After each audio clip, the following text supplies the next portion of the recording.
I did mention this before, but in stories you have these evil subordinates that the characters just plow through, and I would like to be able to achieve in my stories for these characters to have equal opportunities as well, regardless of their gender, because let's face it, in the absolute majority of cases, these types of characters are men. There are exceptions. BioWare games are a great exception. Baldur's Gate, Neverwinter Nights especially, if you are just going through some location where there are humanoid enemies, be it shadow thieves in Baldur's Gate or just random thieves or prisoners, then you will occasionally see just this unnamed character that will be female. But I would like to see more of that in my stories, not exactly for the same reasons we see more female characters in stories these days, and I would obviously like to be able to create these characters with some sort of a twist because in general, obviously not every single character can have the equal amount of character development and backstory. So these kind of characters I think do have a place in stories, but on the other hand, I don't want them to exist as just this sort of an one-time use obstacle that somehow appears in the path of the character that I did develop and am focusing on at that moment. So maybe it would be interesting to have this sort of a character, to have some sort of a story, to maybe even give a some sort of a nasty surprise for the protagonist or the side characters in some unexpected way, because it feels to me slightly irksome that they are usually in stories just to get demolished and they are absolutely predominantly men. Same with good characters and the disposable canon fodder on their side. I mentioned the Battle of Helm's Deep, and it applies to Minas Tirith as well. If the fate of the entire world, the future of mankind and anyone associated with them is at stake, I don't think we have time for the women don't fight trope. Pick up a fork and stab an orc in the eye, because if you are not going to do that, there will be no future. But the setting commands and the characters to an extent have to obey, and thus I want my setting to allow both sides to fail miserably, regardless of what the norms in my real world are. Again, I should probably emphasize that I am in no way, shape, or form insinuating that I would ever be able to construct a story better than Tolkien, but I'm just mentioning some difference in values that I would like to portray and achieve in my story, most probably fueled by the fact that in those stories, I really want to stay as far away as humanly possible from any norms that our world uses or any values that are normal in our world. And this just happens to be one of those that I found reasonably important over the past 2-3 years, and hopefully I'll be able to incorporate it properly into the world building,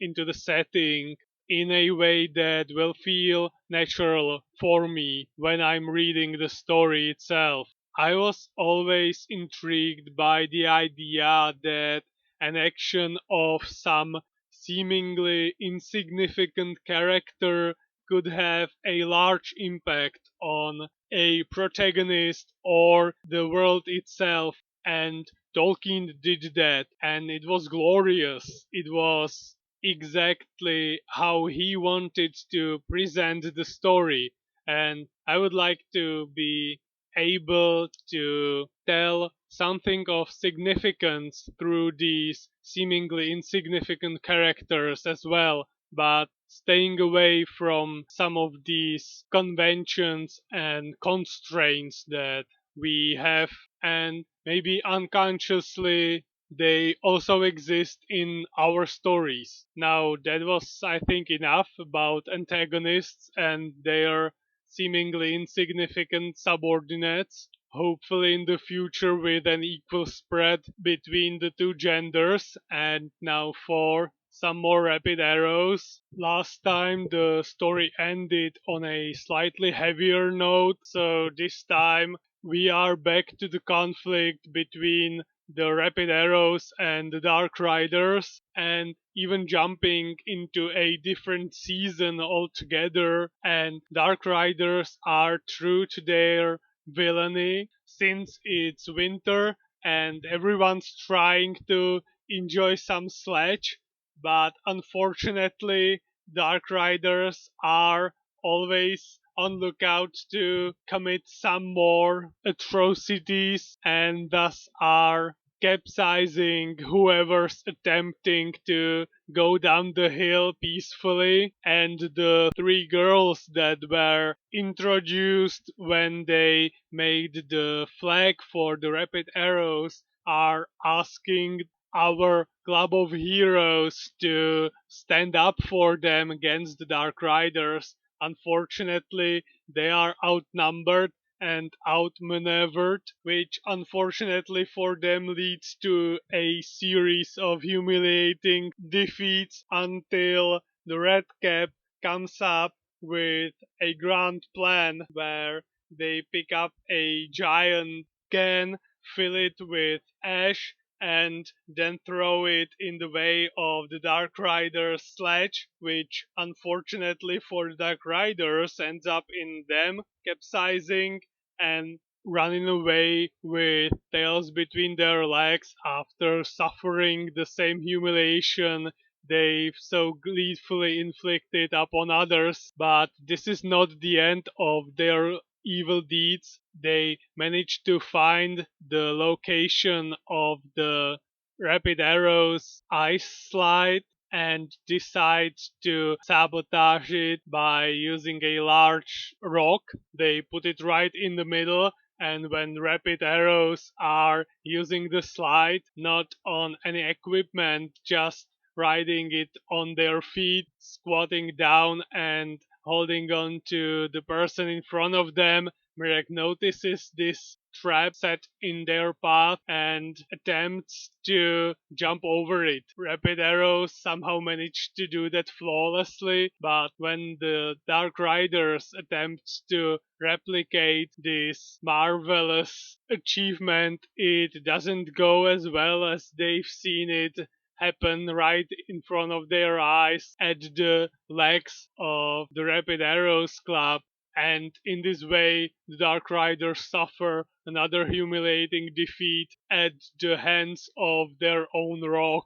The next attempt at getting back at the Rapid Arrows happens during their club meeting when they are trying to light up the stove to warm themselves up and find out the hard way that the chimney got plugged by the Dark Riders, which turns them immediately into chimney sweepers. Retaliation comes swiftly when Mirek decides to hang out the flag, which in turn immediately attracts the attention of the Dark Riders. What awaits them is not the sweet feeling of finally acquiring the Rapid Arrows flag, but a rather cold shower at the hands of the club members, sending them once again running away with no victory in sight. This seemingly never ending enmity is once again fired up by the plan of the Dark Riders to break the windows of the club room that the Rapid Arrows use, but this time a different kind of spark creates a very real fire, which both clubs immediately notice, and this time they decide to settle down their disputes, their differences, and instead do whatever they can to put out the fire. When they are able to do so, they decide to actually sign a peace treaty,